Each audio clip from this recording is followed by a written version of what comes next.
came home early from a business trip and found my affair snoring in our bed. This happened. I can no longer live in the place I called home again because that place has become too heated and uncomfortable for me. It's no one else's fault but mine. I got too carried away by the feeling of the moment and started an affair with a total stranger. The end wasn't funny for me. I didn't even think carefully about it before going into it. I cheated on my husband with a total stranger I met at the club. The affair went on for months before my husband caught me unaware. Right now, I'm left alone to deal with my mess myself. Those whom I thought were my friends have left me to deal with it alone. After all, they were the ones that encouraged me into it. Maybe I shouldn't have let my guard down like I did. What was I even thinking before? Taking advice from friends? No, rather, people I thought were my friends. No, I shouldn't have. I would be careful in choosing whom I call a friend next time. Hey Reddit, I would like to share something with you guys. I just have a lot to say and I don't know where to even start from. My situation is so complicated and lengthy, but I will try to make it short. What I'm sharing with you guys might sound crazy. I myself isn't proud of it either. My name is Jenny. I am a 30-year-old entrepreneur and businesswoman. Considering my age, I shouldn't be messy, right? But unfortunately, I found myself in it. I'm ashamed of myself, and I keep lamenting why I did that. Sincerely, it took me a lot of courage to write this. Let's forget, the name of my husband is Collins. He is a 32-year-old businessman and company owner. Collins and I have been married for 7 years. We met at a conference meeting a few years ago. Ever since then, we have been together. But right now, we're in the process of getting a divorce. When Collins learned about my infidelity, he didn't take it lightly. Like I said earlier, I can no longer live in the house I called home. Collins made it unbearable for me, and I had to run away from my dear life. I know what I did was wrong, but Collins' reaction was too brutal. After Collins caught me that fateful day, he didn't let me leave the house or even threw my things out. Rather, he kept me locked up in the house. To get back at me, Collins started dating one of my close friends, Sarah. I wasn't surprised because Sarah, over the years, had often hit Collins. She wasn't even ashamed showing it in my presence and didn't care if at all I was comfortable with it or not. However, she was turned down many times by my husband. Collins knew it was wrong of her and also saw how comfortable I was with it back then, and he tried his best to avoid Sarah's advances. But Collins grabbed the opportunity to spite me when he caught me with my affair partner by using Sarah. Sarah also made the house unbearable for me. Collins made sure I answered Sarah anytime she needed something. Most times, my husband would make me cook, clean, and wash for them. I was literally turned into a maid for them. I watched Sarah wear my clothes and other valuables to go out with my husband. I watched both of them do all sorts of things, including what couples do. I was mad at myself. I couldn't stand any of that. Collins enjoyed every bit of it and was even happy that all of those things had an effect on me. To think I was poorly fed in my own house was crazy. Anytime I made any meal, Sarah would be the one to dish it out and always gave me a little portion to eat. My hands were tied. I couldn't run away because my husband mounted heavy security guards. There was no way I could escape. The torture was unbearable. It was as if I was being held hostage in my own house. Collins made sure to withdraw every penny I had. I was ripped off with the things I had. I got slapped severally by Sarah at any slight chance. Those whom I called friends mocked me and sided Sarah anytime she was rude to me. Collins most times witnessed all of these but didn't say anything. He sat down and watched me being humiliated in my own house. On several occasions, I begged Collins to sign the divorce papers and let me go, but he wouldn't. He told me that he couldn't just free me that easily, and he needed to deal with me thoroughly for having the audacity to bring in my affair partner into the house. He wouldn't divorce me and also wouldn't want to let me go. I suffered in their hands. I went through pain and torture. Collins and his new girlfriend, Sarah, really dealt with me before I was able to escape. Yes, guys, I did. It wasn't easy, but I made it through. I know you all guys would be wondering how this whole thing started. Well, I will get to it right away. I never thought in my wildest dream that I would cheat on my husband. It was never my intention. I guess it just happened, and I couldn't put an end to it either. I found myself liking the new habit. All of this started when I went out with my friends one fateful night. Just like every other night, my friends and I usually go out to relieve ourselves from work stress and hang out. But that particular night was different, and it was the beginning of my infidelity. So guys, that night, me and my friends went to the club. It was on a Thursday. We drank a lot of liquor and ate to our satisfaction. We also had a lot of fun and did a lot of chit-chats together. During that time, I stood up and went to use the restroom. Despite that we had a lot to drink, I wasn't drunk unlike the rest of my friends. I'm the type that really knows how to hold my liquor, so I knew everything that happened that day. So guys, when I came back from the restroom, I met the rest of my friends except Sarah. Sarah was nowhere to be found. I didn't think too much about it because I knew where she had been. She likes hitting on handsome guys and wouldn't mind going home with them. A few minutes later, she walked up to us with two guys whom she didn't know from anywhere. She must have probably told them about us, her friends, and insisted they come to say hi to us. The guys were good looking and one of them wouldn't stop looking at me. For some reason, it was weird, but I liked it at some point. The two new guys stayed with us and we had another round of drinks. We even played games. We all had fun and the night was amazing. When it was time for us to leave, Sarah went home with one of the guys. The rest of my friends, Becky, Dora, and I left. It was me and one of the new guys. By the way, their names are Davy and Gabriel. Davy and I were the ones left behind. Just when everyone had left, I also got ready to leave and headed to my car. Davy followed me and insisted he wanted to have a conversation with me. I was so exhausted and turned him down, but he kept on insisting and didn't take a no for an answer. After much persuasion, I accepted and listened to whatever he had to say. We talked for some time. The night was getting darker and he proposed driving me home to keep it that long. I agreed and we went home together. So guys, we got to the house after a long drive. The club was a bit far from the neighborhood where I lived. We got to the house and I invited him over. Honestly, I didn't know what I was thinking. I knew I was intoxicated, but I found myself making out with Davy.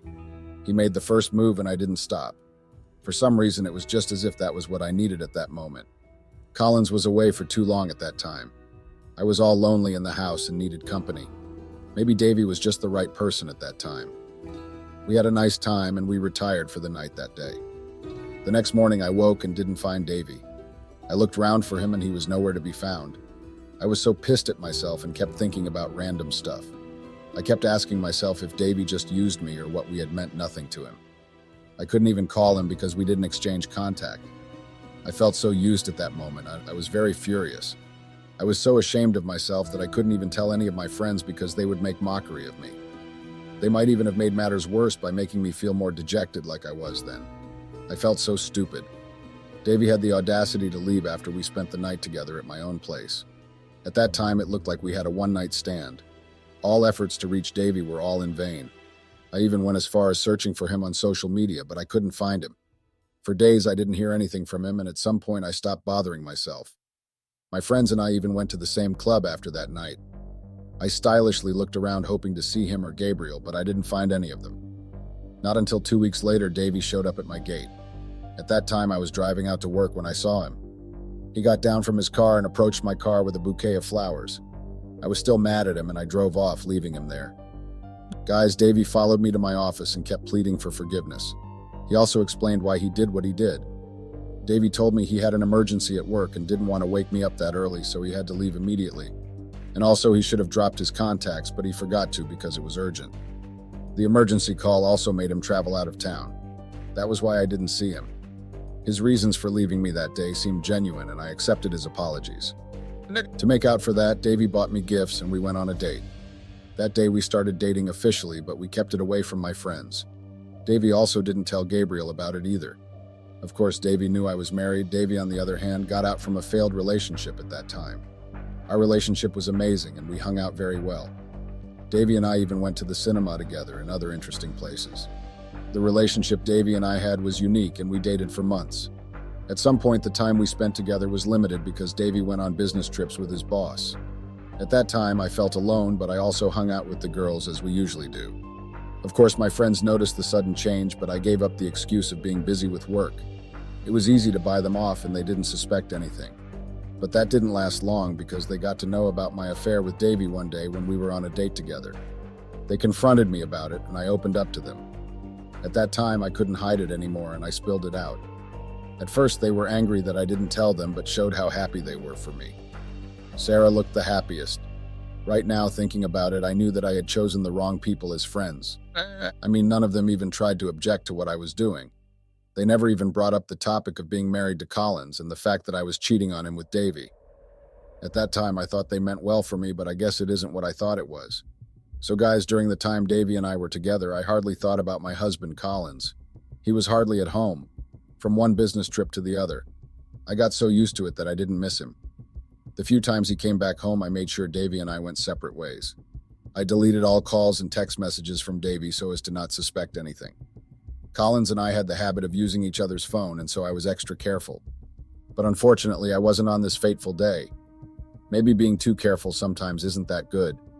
I was too careful to not leave any evidence on the phone, but forgot to be on an alert. My husband usually stays at home for a few days before embarking on any trip, usually 4 days. On this particular day, his 4 days of staying and resting at home had ended, and he was to go on a trip with his staff somewhere far away from town. I even helped him to pack all the things he needed for the trip. He left the house in the afternoon that day for the trip, but his flight was canceled, and so he rescheduled to fly the next morning. Collins couldn't come back home that day because the airport was a bit far from our home. In order to meet up for the early flight, he booked a nearby hotel and lodged there for the night. Davey and I also made plans to meet immediately when Collins left for his trip. As soon as the coast was cleared, Davey showed up at my house.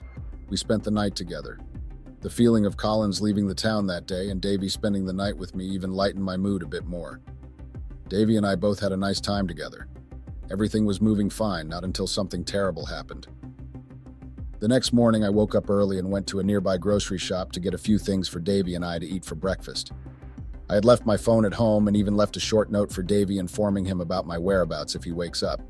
It was very early that morning, and so the grocery store didn't open up early. I had to wait a few minutes for them to open. About 30 minutes later, I got what I needed and Elle went back home. When I got home, I saw a few people staring at what seemed like something that was a comedy near the gate of our house. I didn't understand what was going on and was curious. I drove closer. It was then I saw the shock of my life. I saw my husband Collins at home and also saw Davey outside on his knees with his face all covered up with bruises. I was shocked and scared. At that point, I knew that Davey and I were bursted. I didn't expect my husband to come back that early that day. Immediately, I got down from my car. Before I could say anything, Collins landed a big slap on my face twice. I went numb for a few minutes. I couldn't see anything and I fell down. Or should I say I passed out, because the slap was so intense. I didn't see it coming. A few minutes later, I regained consciousness. Everyone was surprised at what was going on. Mere looking at the scene, they need no magician to tell them that the man that was all bruised up was my affair partner, and the beater was my husband. To satisfy their curiosity and also make matters worse, my husband told them how he caught me. Apparently his flight was canceled, and when he was about to book for another one, the trip was postponed till the next week, and so he had to return home. That was when he caught Davey on our matrimonial bed sleeping and snoring out loud and feeling relaxed. On seeing that, my husband got so furious and poured very chilled water on him. Collins even jacked him up and dealt with him to the extent he had swollen cheeks. I felt really bad for Davey. After much beating, my husband decided to let Davey go. He literally beat him to a pulp. Davey couldn't fight back because he didn't match up to Collins' martial skills. Davey left, and the neighbors who came around began leaving in their numbers. Not long after, it was my husband and I that were left alone. Collins pulled me by my hair to the room and locked me up for hours.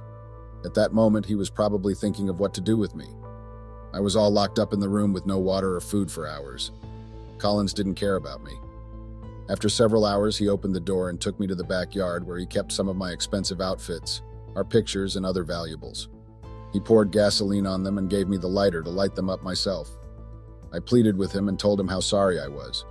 But he told me he didn't believe, and the only way he would was if I lit those things up. I couldn't do it and let him know. But my husband gave me another slap. Guys, at that moment I was shaking and didn't know where I lighted them up myself. I watched my belongings burn down into ashes and couldn't do anything. I cried bitterly, but my husband wasn't moved. He was ruthless and had no mercy. It was then I knew that I had married a beast in the human body, a ruthless psycho at that. I never saw this dangerous part of him when we were still together. My husband took me back to the house and made my life a living hell. Guys, because of me, my husband didn't go to work for weeks. Every day with him at home was nothing but torture, both emotionally, physically, and mentally. He wouldn't want to file for a divorce either. During that period, none of my friends even came to check up on me. They all drifted away and didn't bother to know about my well-being. I had nowhere to go or anybody I could call for help. I had no relatives to run to for help. At that time, I knew that I had to escape by all means possible, or else Collins and Sarah would turn me into something unpleasant.